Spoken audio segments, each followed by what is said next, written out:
Muito obrigada, pessoal. Boa noite. Agradeço mais uma vez ao Lélio pelo convite, por abordar esse tema tão interessante e tão relevante nesse momento, principalmente devido à discussão atualmente no Senado Federal com relação à regulamentação da inteligência artificial. Então, na apresentação de hoje, eu vou explorar um pouco sobre o conceito da inteligência artificial, os riscos inerentes, como a inteligência artificial interage com o poder judiciário e como essa regulamentação talvez pode trabalhar em cima para dar segurança tanto para o cidadão quanto para os desenvolvedores compreenderem os impactos da tecnologia que eles desenvolvem. Então, se quiser dar sequência ao próximo slide. Bom, então antes a gente abordar os riscos e os impactos no judiciário, acho que vale definir o que é inteligência artificial. É importante mencionar que esse termo foi criado em 1956, até numa época que a gente não tinha o poder de processamento e o volume de dados que possuímos hoje em dia, mas já nessa época já era possível falar sobre inteligência artificial. Então esse termo foi criado pelo John McCarthy, e ele define como a ciência e engenharia de fazer máquinas inteligentes, especialmente programas de computador inteligentes. E por que se falava em inteligência artificial numa época que não tinha tanto poder de processamento quanto temos hoje? Bom, existem diversas formas de representar a inteligência artificial, que ela pode dar em seguida o próximo slide, que é o paradigma simbólico ou o aprendizado de máquina. O que vemos muito hoje em dia é a questão de aprendizado de máquina em virtude de usar dados do passado para predizer o futuro ou compreender fenômenos do que já ocorreu. Usa-se tanto para análises preditivas ou para detecção de padrões. E o que se refere a esse paradigma simbólico? Bom, a inteligência artificial, na verdade, é um termo muito geral e agrupa diversas técnicas. Entre elas existem as representações formais, então aquelas regras lógicas, que o conhecimento pode ser representado através de regras lógicas. Um exemplo de paradigma simbólico, e também tem a ver com o poder judiciário, é a própria lógica deontica, em que as próprias leis são representadas através de símbolos lógicos, e podemos explorar até o que as leis dizem e comparar se uma lei está condizente com outros artigos, entre outros. Há também essa área de pesquisa que explora a lógica deontica. Inclusive, o meu orientador, o professor Serbena, é um grande pesquisador nessa área. Pode seguir no próximo. Aqui um pouco mais focado na parte do aprendizado de máquina. A gente explora os ramos da inteligência artificial. Acredito até que nem estão todos aí nessa figura que eu retirei da internet, ali está até a citação ali embaixo de onde foi retirado. Mas para vocês terem uma ideia do quanto é complexo e quantas técnicas existem. Então, para cada tipo de informação, para cada resultado esperado, para cada tipo de variável utilizada, ou qual é o resultado esperado, vai ser algumas técnicas são mais indicadas que outras. E quando a gente for falar de explicabilidade, de transparência do algoritmo, também tem técnicas que vão ser mais transparentes que outras. Então, tudo isso influencia em como a gente quer montar o nosso algoritmo. A gente quer deixar ele mais transparente, se a gente está querendo um algoritmo com maior precisão, tudo isso deve ser ponderado durante a criação de um modelo de inteligência artificial. Pode ir para o próximo. Já resgatando um pouco como que é criado um modelo de inteligência artificial, principalmente no que se refere a aprendizado de máquina. Bom, considerando o paradigma de aprendizado de máquina, praticamente necessitamos de dados, então os dados que vão alimentar um algoritmo para criar um modelo. É interessante que sejam dados de qualidade, que representem e que sejam suficientes para resolver o nosso problema. Então, se temos um problema para ser resolvido, mas não temos dados suficientes para descobrir a resposta do nosso problema, talvez seja interessante até mudar o objetivo do algoritmo, da resolução do problema, em virtude de a gente não possuir essas informações suficientes para a resolução. Então, em alguns casos, principalmente no Poder Judiciário, é uma tarefa bastante complexa, porque apesar de várias iniciativas do tribunal em disponibilizar o processo eletrônico, disponibilizar as decisões, alguns dados organizados, para trabalhar em cima dessa informação, então categorizar, extrair cada informação relevante daquelas peças processuais, das próprias decisões, boa parte desse trabalho ainda deve ser feito, então deve ser trabalhado em cima para conseguir minerar essas informações textuais dos textos, e isso acaba consumindo basicamente quase 80% do tempo para quem deseja trabalhar com inteligência artificial a partir dos dados do judiciário. Então, tendo essa informação organizada, tratada, uma informação com qualidade, aí sim a gente consegue pensar num modelo de inteligência artificial para tentar resolver um problema ou detectar um determinado padrão. E o que influencia, né? Então, podemos utilizar tanto abordagens transparentes quanto abordagens opacas. Basicamente, o que diferencia essas duas abordagens é que, geralmente, as abordagens transparentes não têm uma precisão tão grande, e as abordagens opacas, também conhecidas como black box, conseguem ter uma grande precisão, mas nem o implementador, o desenvolvedor que criou aquela inteligência artificial, ele é capaz de detalhar como que o algoritmo chegou naquela determinada decisão. Então, o desenvolvedor consegue, no máximo, detalhar como que ele selecionou as amostras, quais variáveis ele utilizou, quais informações tinham aquelas amostras, mas ele não sabe detalhar como o algoritmo trabalhou internamente para montar aquela decisão.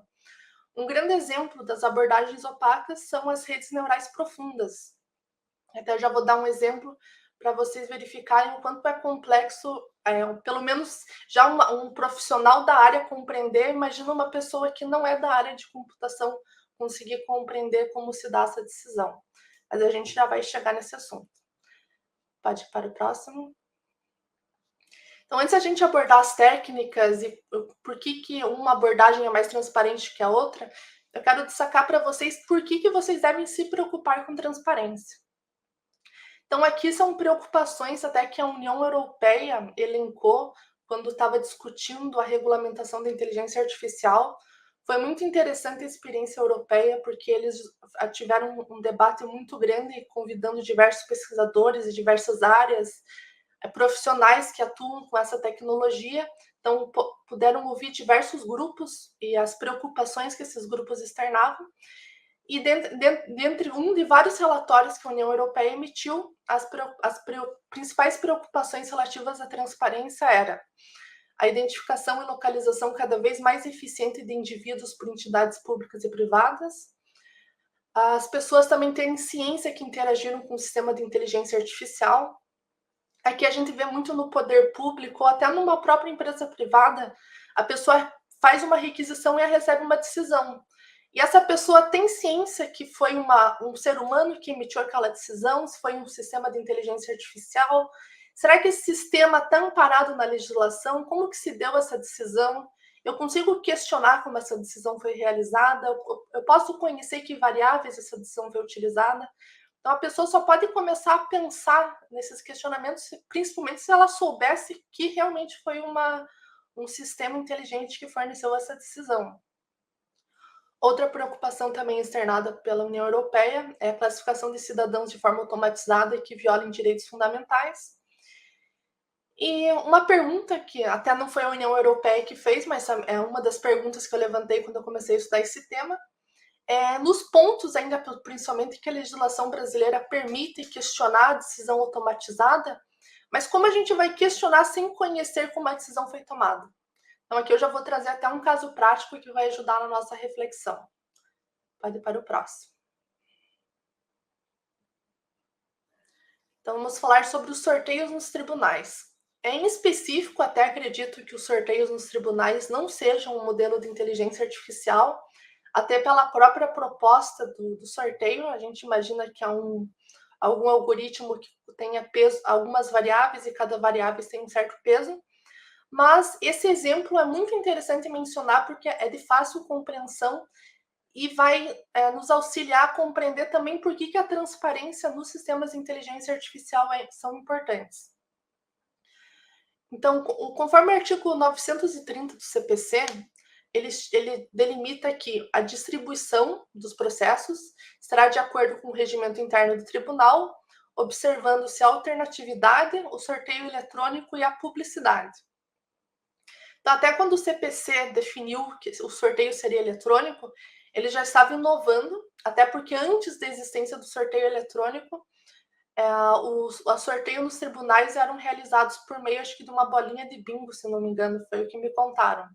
Que os advogados compareciam numa sessão pública e era rodado várias bolinhas e os advogados podiam acompanhar para qual juiz, qual relator ou qual vara ia julgar o processo dele. Mas também com a grande informatização do Poder Judiciário, o sorteio passou a ser eletrônico, até mesmo porque o Judiciário estava todos transformando os processos físicos em processos eletrônicos. Mas qual é o grande problema disso? Bom, o próprio CPC permite que a distribuição do processo seja fiscalizada pela parte, e se as partes não questionarem o sorteio, ela estará automaticamente homologada. E surge a seguinte pergunta: como que alguém vai questionar como o sorteio foi realizado se ele não conhece as regras do sorteio? Então, esse algoritmo é aberto, todo mundo conhece as variáveis, conhece os pesos das variáveis, qual que eram os valores dessas variáveis exatamente naquele momento do sorteio. Eu consigo reproduzir o sorteio naquele exato momento. Então, existe uma variável tempo, se eu colocar os minutos e os segundos naquele exato momento, eu consigo ter certeza que sempre cairia naquele mesmo resultado, ou são variáveis dinâmicas que não tem como reproduzir. Eu vejo até, eu analisei algumas documentações do PJE. O PJE ainda fez uma grande iniciativa em tentar transparecer as regras do sorteio, mas ainda não é possível reproduzir como esse sorteio ocorre, mesmo com essa certa transparência que o PJE possui. E quando se fala em sistemas privados que alguns tribunais utilizam, eu vejo como uma maior opacidade com relação ao modo como o sorteio é feito. Então aí já entra talvez clarifique um pouco mais sobre a importância da transparência, principalmente quando alguém quer questionar ou até confirmar aquela decisão que foi tomada utilizando um sistema de informação. Pode ir para o próximo. Bom, aqui eu trouxe algumas notícias até que entre os anos de 2016 e 2018 ocorreram muitas notícias no sentido de advogados e partes questionando como eram feitos os sorteios de distribuição de processos no Supremo Tribunal Federal. Vários pesquisadores também argumentando que era uma caixa preta, que as pessoas não conheciam como esse sorteio era feito. Até em virtude disso, o próprio STF, acho que nos anos seguintes, ele resolveu se pronunciar e delimitando algumas das regras de como esse sorteio era organizado. Entretanto, ainda na minha visão, não é possível reproduzir os resultados que o próprio STF, apesar das variáveis que ele elencou e de uma certa transparência fornecida. Mas também entra na balança até que ponto o judiciário pode abrir esses algoritmos, deixar transparente. Há algo a ser ponderado para, pelo menos, ocultar parte do funcionamento do sorteio? Ou é um direito do cidadão conhecer ou ter acesso a todas as variáveis e reproduzir como esse sorteio é feito? Então, é uma discussão até que a gente não consegue esgotar nessa palestra. Também é interessante que os tribunais exponham seus motivos para não abrirem esses algoritmos, mas eu acho que é uma discussão muito válida, e agora que entra a regulamentação da IA também fica mais evidente, volta à tona toda essa discussão sobre a transparência dos algoritmos. Mesmo ainda nesse caso do sorteio, eu pelo menos ver que não seja uma inteligência artificial. Pode ir para o próximo. Aqui um pouco a pronúncia do STF, até foi essa notícia de 2020, que apesar, como saiu diversas notícias questionando o próprio sorteio do STF, o STF fez uma norma interna tentando dar uma maior transparência, é a resolução 706 de 2020, referente a esse assunto, acredito que já até um primeiro passo no sentido de dar uma maior visibilidade a como o algoritmo funciona. Achei uma boa iniciativa. Mas ainda talvez seja interessante dar maior transparência ainda, mas com certeza já é um bom pontapé. Pode ir para o próximo. Aqui um pouco também sobre a notícia que eu extraí do site sobre relativa a essa resolução do STF, que também o STF ia fiscalizar qualquer tentativa de detecção de burla à aleatoriedade do sistema. Também eu acho que isso é de grande importância. E como que os advogados podem fiscalizar? Então, será que o STF vai divulgar quando alguém tentar burlar a aleatoriedade do sistema? Quando que pode alguém tentar burlar a aleatoriedade do sistema? Será que é uma invasão hacker? Ou alguém com acesso indevido no sistema pode realizar esse tipo de ação? Então, também vejo como isso pode ser exposto também para a gente compreender em que casos que isso pode ocorrer. Pode ir para o próximo. Aqui já saindo um pouco do sorteio, indo mais para inteligência artificial, então também trouxe mais algumas notícias para mostrar a evidência do uso da inteligência artificial no Poder Judiciário, que segundo o CNJ, nessa notícia até que foi publicada hoje, inclusive, o CNJ já identificou que há 111 sistemas de inteligência artificial sendo usados no Poder Judiciário. Então, mais uma vez, eu vejo pelo menos como interessante onde que esses sistemas estão sendo usados, quais os objetivos, a transparência, se o cidadão é afetado por algum desses sistemas, como que ele pode acompanhar como o sistema foi montado, se o cidadão pode conhecer ou realmente existe talvez alguma legislação que impede que o tribunal tenha esse resguardo e não demonstrar o funcionamento desse algoritmo. Então, são informações que são interessantes de serem levantadas. Pode ir para o próximo. Aqui também um dos projetos de inteligência artificiais mais conhecidos do Brasil, que é o projeto Victor da STF. Ele basicamente avalia a identificação de temas de repercussão geral nos processos. Eu estou falando muito dos aspectos negativos da inteligência artificial, mas também temos aspectos muito positivos. Então, o judiciário lida com um volume imenso de processos. Acho muito válido o uso de tecnologias também para auxiliar os próprios servidores e ministros, juízes, a julgarem esses processos, a analisarem.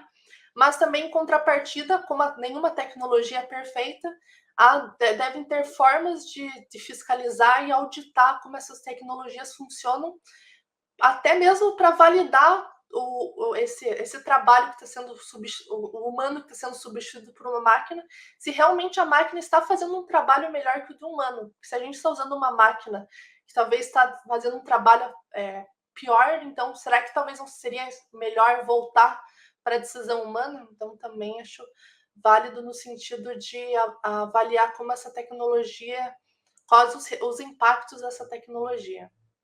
Pode ir para o próximo.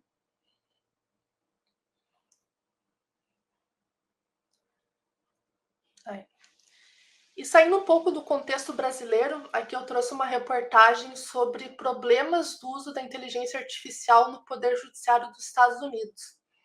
De forma resumida, qual que foi o problema levantado aqui? Essa notícia, inclusive, é de 2016, e estava sendo usado algoritmos de inteligência artificial para definir, avaliar perfis de presidiários dos Estados Unidos.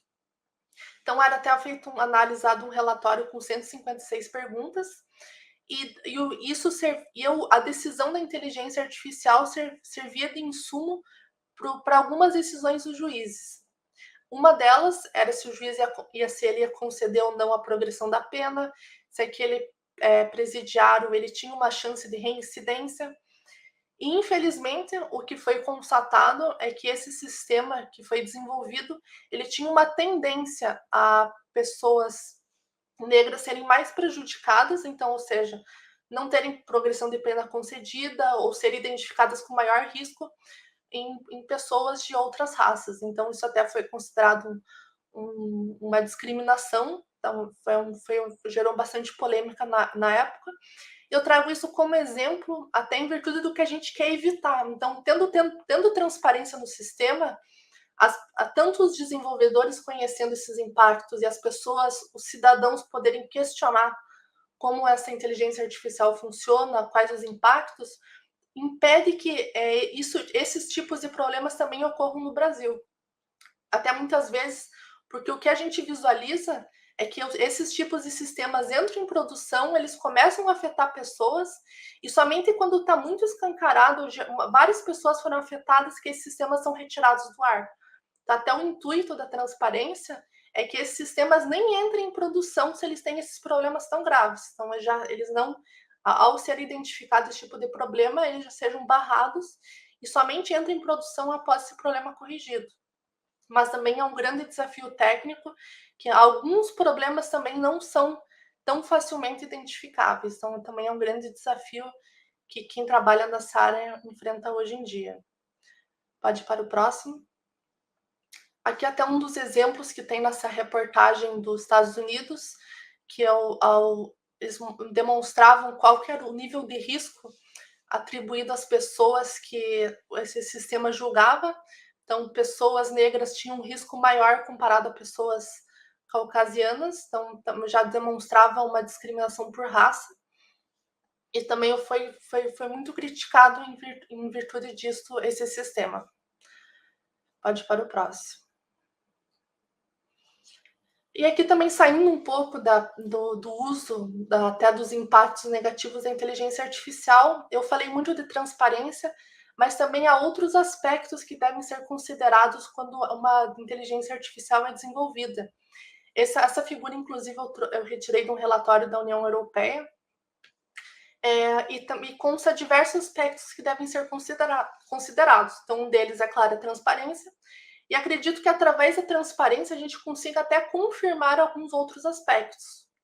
Então, um deles, outro, né, é a diversidade, não discriminação e equidade, o bem-estar da sociedade ambiental, a questão da responsabilização. Então, um sistema de inteligência artificial que prejudique alguém, que gere dano em pessoas, quem é responsável? A empresa que criou o software? Foi o desenvolvedor que desenvolveu aquela solução? Foi a empresa que contratou aquela solução? Ou se foi a pessoa que definiu as regras da inteligência artificial, o desenvolvedor apenas implementou de acordo com o que foi solicitado? Essa questão da responsabilização também é uma questão muito sensível, e até a própria regulamentação da IA estão discutindo se a própria regulamentação vai discutir a questão da responsabilidade nesse momento ou não, em virtude das grandes diferenças de opinião sobre como isso deve ser abordado. Pode ir para o próximo. Aqui também passando rapidamente um exemplo, né, de como funciona um algoritmo de aprendizado de máquina. No caso da árvore de decisão, é um algoritmo que fornece maior transparência. Então, pessoas que não são da área de computação conseguem compreender, com base nessa árvore de decisão, qual foi o resultado que chegou. Até quando chega uma variável nova que não se sabe o resultado, as pessoas seguindo essa árvore de decisão, elas conseguem estimar qual o resultado que vai chegar. E também, através dessa árvore de decisão, é possível visualizar quais as variáveis que possuem, como essas variáveis interagem no modelo. Então, isso também dá uma grande transparência. Pode ir para o próximo. E aqui também já entramos no modelo mais opaco, na verdade não é mais opaco, totalmente opaco, que é os Deep Learning, também conhecido como redes neurais profundas. Aqui, para detalhar um pouco o exemplo, então temos dados de treinamento com várias imagens diferentes, e basicamente essas imagens estão rotuladas quando se referem a um gato ou não. Então é colocado um algoritmo de rede neural profunda, o algoritmo aprende com essas imagens, então ele identifica algumas características das imagens que se referem a gatos, ele monta essa rede neural, que é até a terceira imagem ali, um emaranhado de pontos e arestas. Já entra a grande dificuldade quando chega uma imagem nova, qual é o caminho que foi percorrido dentro dessa rede neural para chegar no resultado. Então, já o próprio programador não consegue explicar. até em virtude da grande complexidade como o algoritmo, o modelo se estrutura internamente. Pode ir para o próximo. E aqui eu trago um exemplo, né? Então, esse exemplo eu gosto muito de mencionar, que se a gente está falando de uma inteligência artificial que classifica fotos, se aquela foto pertence a um gato ou não, não tem grandes problemas se a inteligência artificial fazer uma classificação errada. Então, se ela errar uma imagem que não pertence a um gato, não faz mal. Mas a gente partir de outro contexto, vamos partir do contexto que os dados de treinamento são dados de currículos de funcionários que foram contratados por uma empresa e também temos dados de currículos de funcionários que não foram contratados. E dentro do nosso contexto, temos uma empresa que contrata mais homens que mulheres. Logo, se a empresa não tiver um cuidado ao separar essa amostra de treinamento, o algoritmo pode compreender, até pelo contexto ao qual a empresa possui, que os currículos que talvez tenham características mais masculinas, que foi identificado o gênero masculino, têm uma maior propensão de ser contratados que uma mulher. Então, até quando chegar o currículo de uma mulher, não necessariamente precisa ter a variável gênero na próprio treinamento para ser identificado. É possível ter variáveis que identifiquem informações no currículo que também identifiquem mulheres e que também vai ser daí um grande problema, pois é um algoritmo que tem um grande viés de gênero e que nesse caso prejudica mulheres. Esse pode até parecer um caso muito fictício, mas a Amazon tinha um algoritmo de contratação e ocorria justamente isso. As mulheres que se candidatavam para trabalhar na Amazon, a Amazon, até por receber muitos currículos, acabava utilizando um algoritmo para fazer essa filtragem, e esse algoritmo acabava prejudicando mulheres na contratação. A Amazon, como deu um grande impacto e as pessoas verificaram esse grande problema, a Amazon até parou de utilizar esse algoritmo posteriormente. Mas claro que houve um impacto muito grande, pessoas foram prejudicadas e somente após isso que esse sistema foi desativado. Pode ir para o próximo.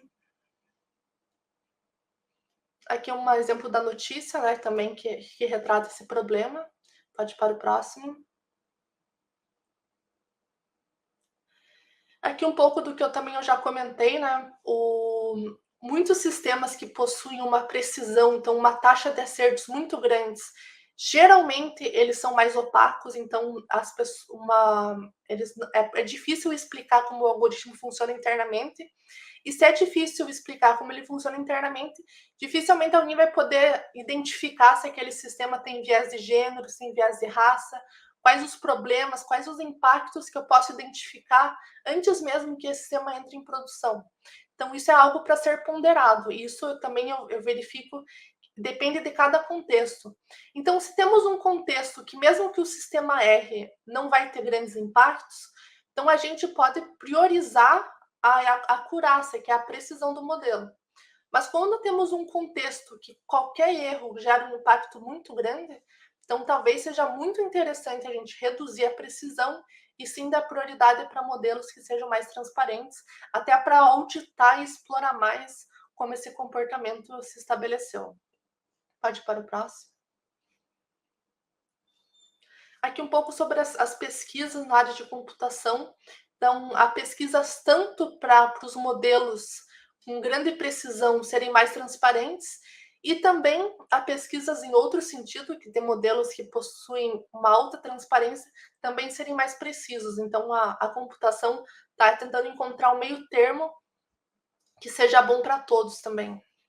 Então, isso eu achei interessante mencionar. Pode ir para o próximo.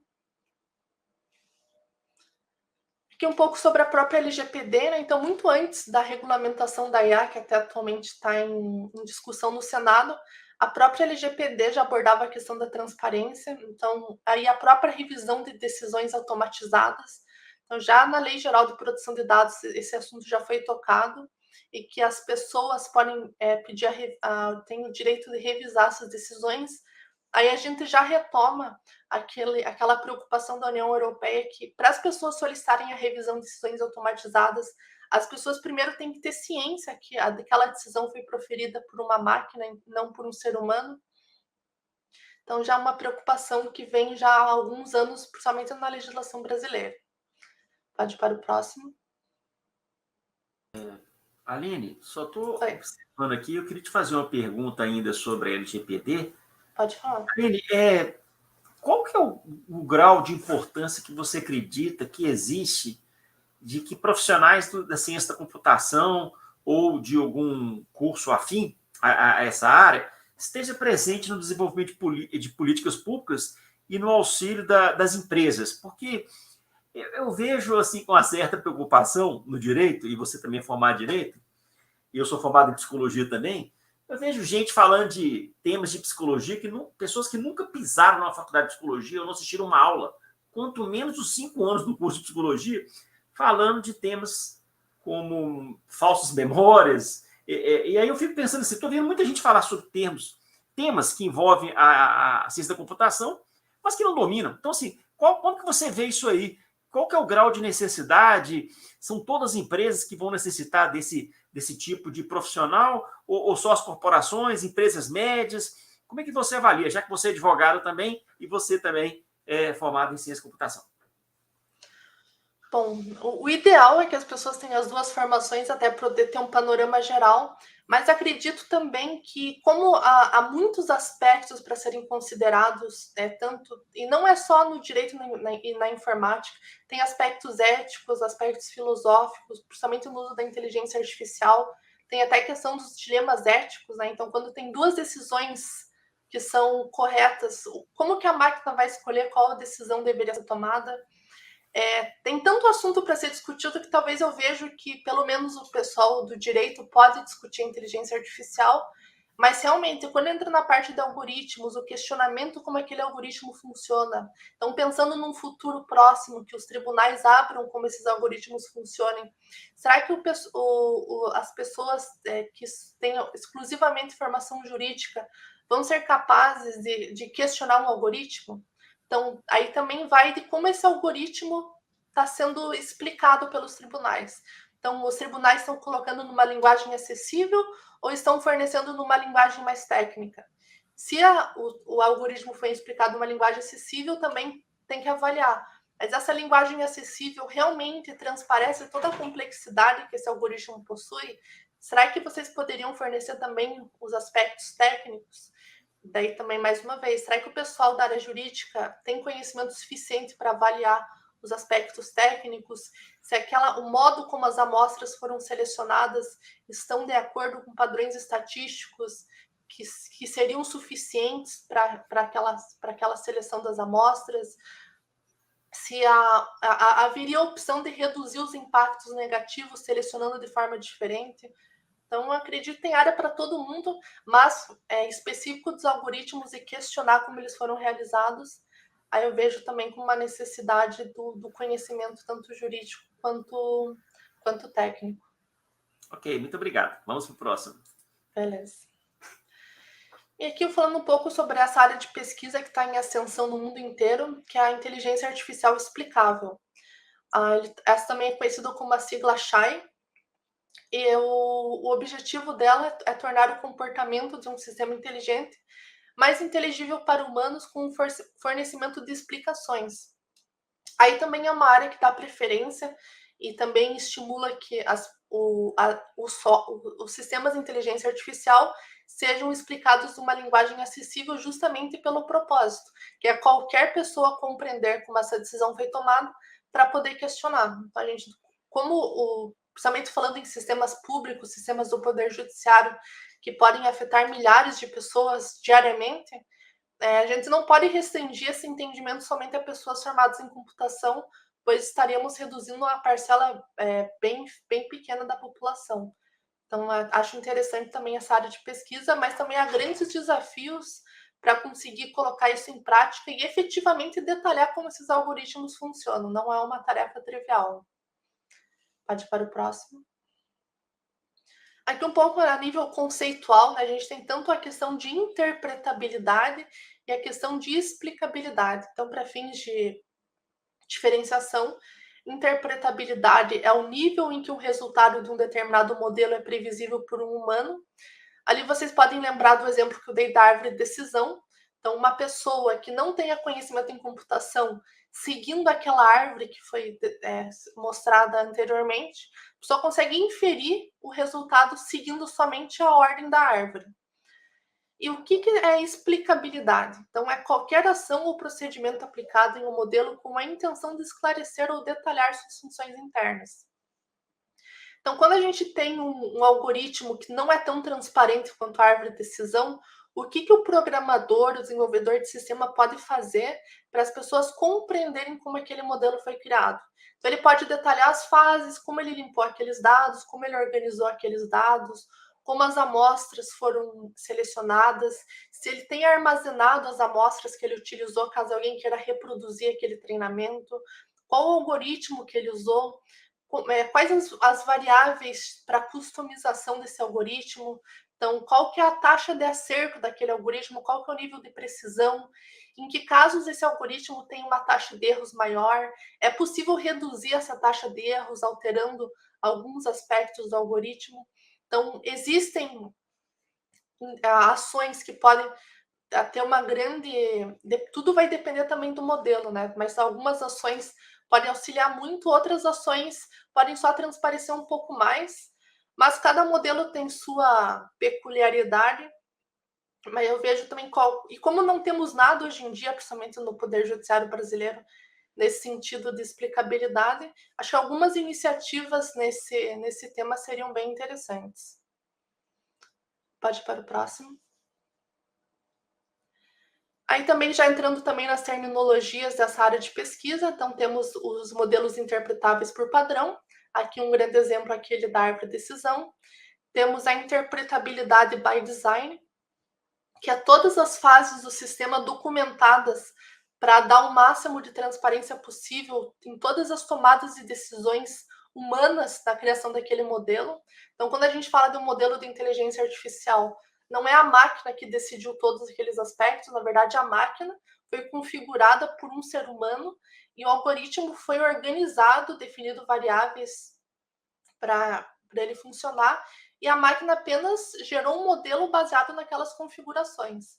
Então, o quanto a gente consegue transparecer todas essas configurações feitas e documentar para isso ficar claro e bastante transparente. Também dá uma certa... dá para fazer uma certa auditoria de como foi implementado. Em caso de sistemas que já estão em produção e são totalmente opacos, também essa área de pesquisa também se preocupa com isso, que não é porque esse sistema é muito opaco que também não vamos tentar dar uma certa transparência. Então, há uma sub-área dessa área de pesquisa, que é o Post-Hoc Interpretability. E o que essa área sub-área pesquisa? Como representar como esse sistema funciona. Então, a partir de exemplos, tenta representar dados de entrada e quais as possíveis saídas a partir daqueles dados de entrada.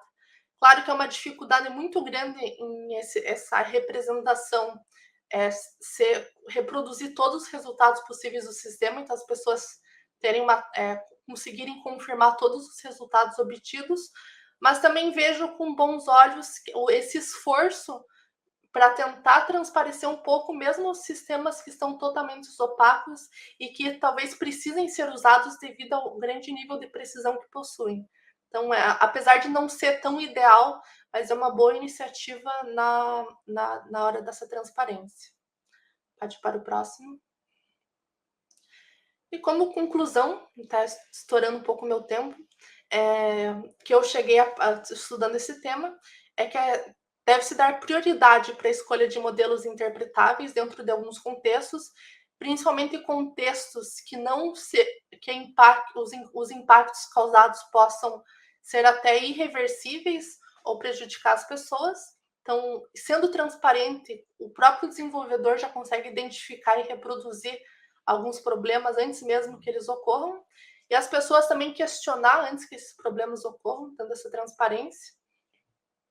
Em outros contextos, né, como a gente deu aquele exemplo do algoritmo que adivinha a foto de um gato, quando o algoritmo errar, dificilmente pessoas vão ser prejudicadas por esse algoritmo, então poderíamos dar talvez prioridade para modelos com maior precisão, ao invés de modelos mais interpretáveis.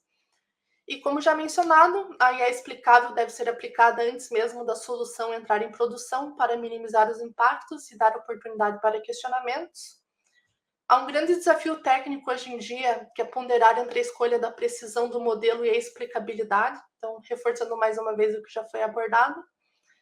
O treinamento também deve garantir a variabilidade dos dados, aí já pensando mais no sentido para evitar vieses de raça, gênero, localidade e qualquer outro aspecto discriminatório que possa existir. E, por fim, mitigar os fatores de confusão dos dados que possam acarretar em modelos enviesados ou discriminatórios. Encerro minha fala por aqui e queria agradecer a atenção de todos.